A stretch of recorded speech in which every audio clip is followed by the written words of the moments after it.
I'm a research fellow from the Australian Research Centre in Sex, Health and Society. My background, in terms of my professional background, was that I used to work at the AIDS Council of New South Wales, I was a manager of a peer-based injecting drug user group in the Gold Coast, wrote policy for Queensland Health, and established Hepatitis Australia, which is a peer-based advocacy organisation based in Canberra. The research that we do at the Australian Research Centre in Sex, Health and Society is that we place the person with hepatitis B in terms of the centre of the research that we do, and that access to health services is more than a biomedical or a public health issue. Hepatitis B is essentially described and understood as a biomedical infection. What we do is we look at the social impact, the cultural impact, the community impact of hepatitis B.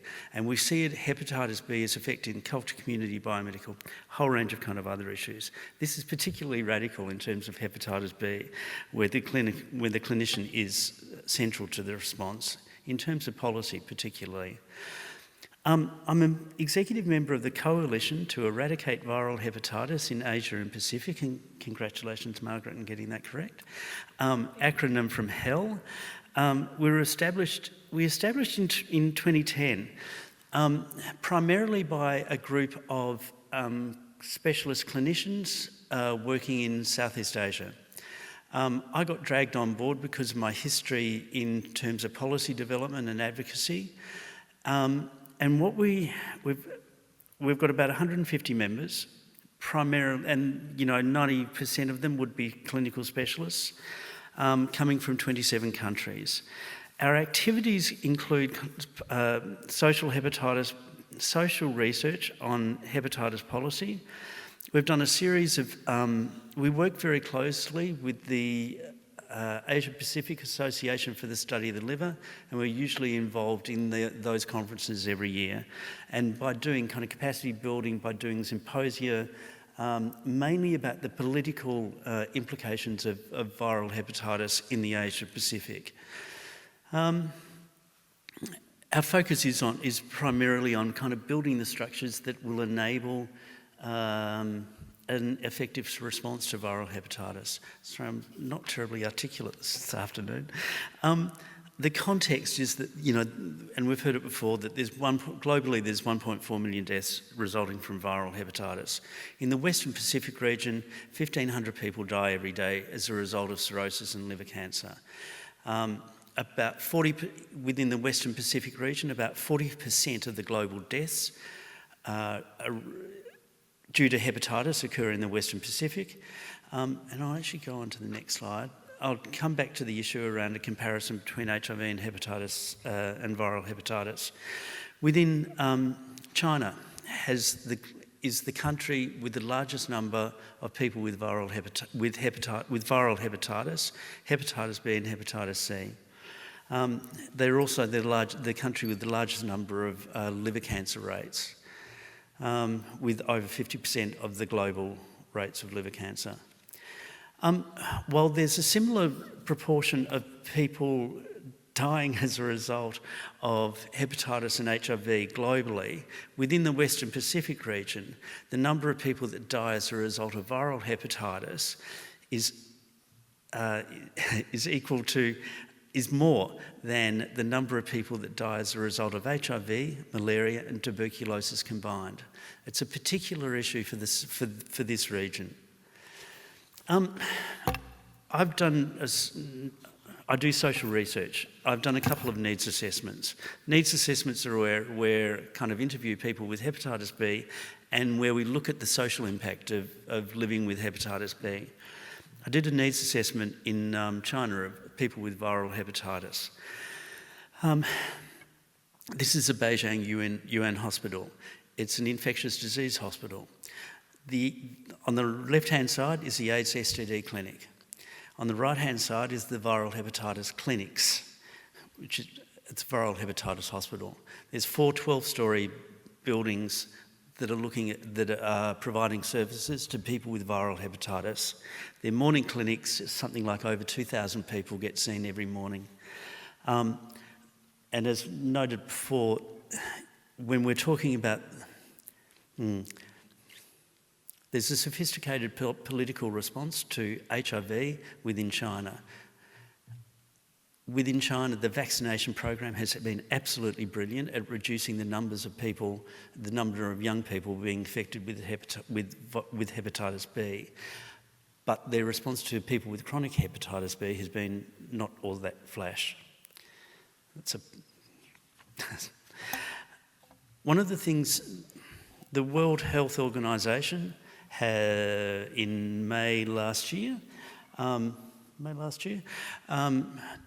released the Global Health Sector Strategy on viral hepatitis. Within that Global Health Sector Strategy, they talk about the elimination of hepatitis as a public health threat by the 2030. Hepatitis B and hepatitis C can be eliminated.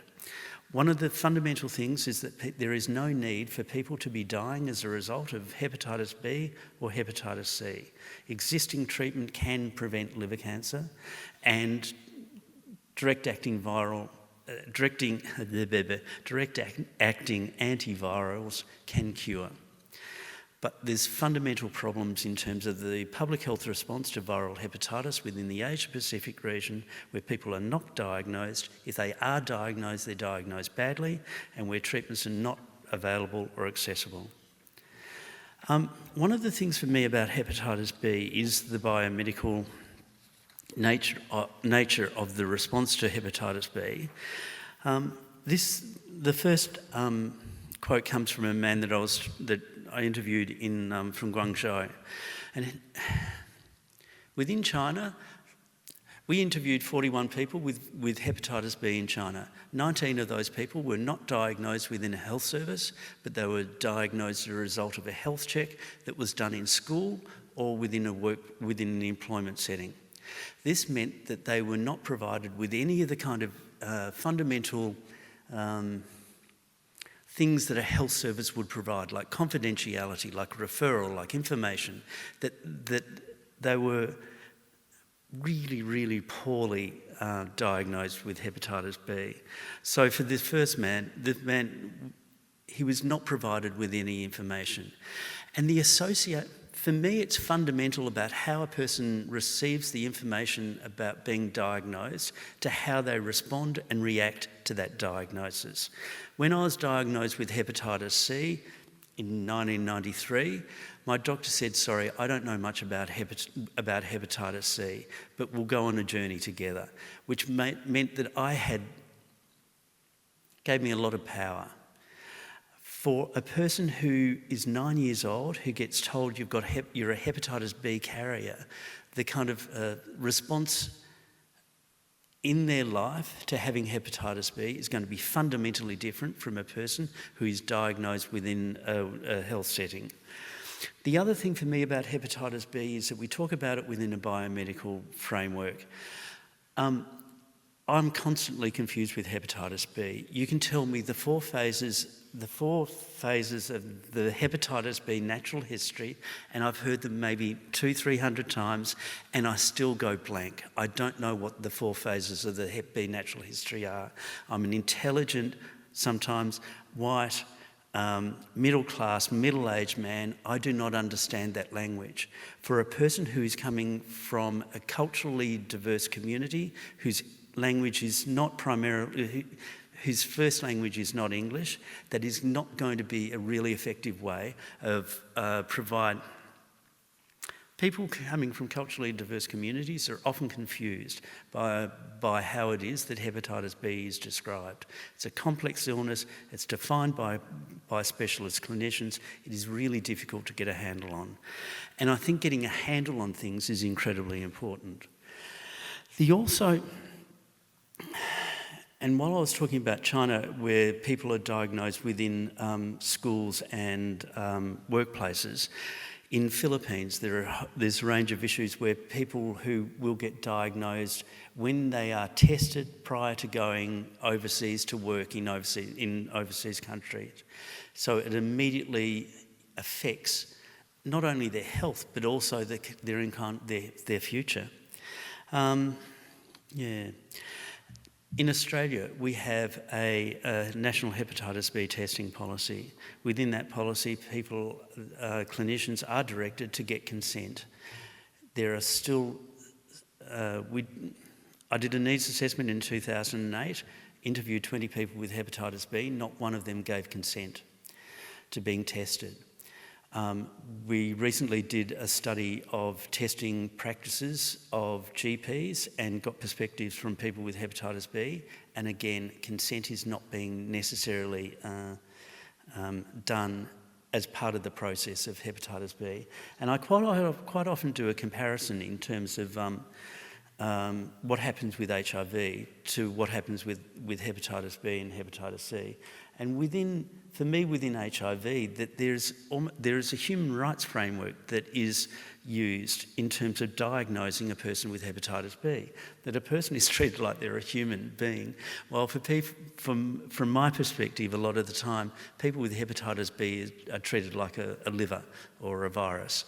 They don't, there's no recognition of the broader context, of the social context in which they live. One of the things for me also with hepatitis B is that hepatitis B occurs within a family context. We look at hepatitis B as a biomedical illness that happens to one person. It doesn't. It happens within generations of family. While there are clear issues in terms of knowledge of people with hepatitis B about their infection, that does not mean that they don't know about the infection. It's just that we don't know how it is that they talk about it within the realms of their family. And it's kind of devastating when you kind of recognise the reality of what it means to be living with hepatitis B. It doesn't happen as an individual, it happens within a broader context. The implications of this is that when people require treatment, when treatment costs money, is that discussions happen in the family about who it is that's going to access treatment. Clinical management. Hepatitis B is asymptomatic. It's very difficult to be motivated, and people with hepatitis B should be monitored. In Australia, I think internationally, we say that people with hepatitis B should be monitored every year. That monitoring is extraordinarily difficult when you've got an asymptomatic illness, when you don't have a clear knowledge about the impact of the infection. Monitoring happens within specialist services. In Australia, that means that you go and sit in a waiting room with 30 or 40 other people. You wait for a couple of hours and then you see the specialist for maybe 5 minutes. The specialist says, "Oh, your tests are looking good. Okay, we'll see you again in another 6 months, in another year." That's not an adequate way of motivating people to be monitored. One of the things, again, for me in China was the fact that within China there were issues around the cost of medicines. Even though medicines were reimbursed, people would use cheaper medicines such as lamivudine, which is not used in Australia because of the viral resistance that occurs, but is used in countries where it is the cheapest medicine and the most accessible medicine that people can use. I'll just talk briefly about treatment access to Hep C. The Australian government in March last year approved funding of hepatitis C treatments of the DAAs, of which I was a recipient, and I'm still deeply grateful to the Australian government for at least one thing that they're doing. The impact of making Hep C treatment accessible to people is an increase in people accessing treatment. We're on a path of eliminating hepatitis C as a global health, as a health issue within Australia. The only restriction on access to treatment is that the person is over the age of 18 in Australia. And this graph is from the Kirby Centre at the University of New South Wales, and it looks at the kind of impact of the fact that we had very, very low treatment rates for many years because the treatment was horrible. The treatment was damaging on a whole range of levels and this is the projection of the treatment from March to December. It was for the full year of 2016 would reach the equivalent number of people that had been treated for the previous 10 years. But making hepatitis C treatment free is not the whole story. Even hepatitis C is an stigmatised illness because of its association with injecting, particularly in Western countries. The symptoms of hepatitis C are easy to ignore.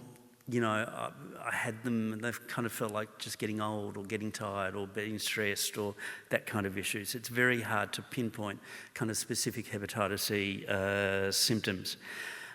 Many people with hepatitis C are disengaged from treatment services as a result of this. It's not a big issue. And it's also that this is occurring amongst my kind of friendship network, is that I was treated last year.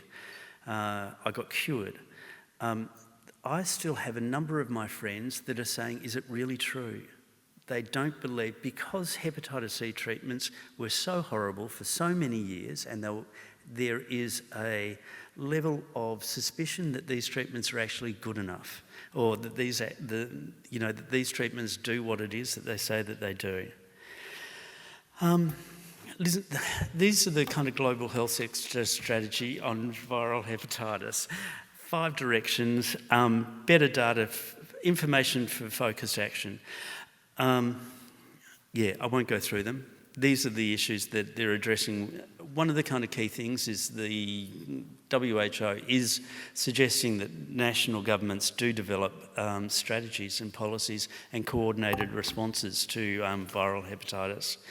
My criticism of the global health sector strategy is that it's very good for the clinicians, but it's not necessarily good for the people with viral hepatitis. Again, they're looking at hepatitis as a biomedical issue of access to health services, as opposed to looking at hepatitis as a complex issue that affects all areas of people's lives. And I'm finished now. Bye. Sorry.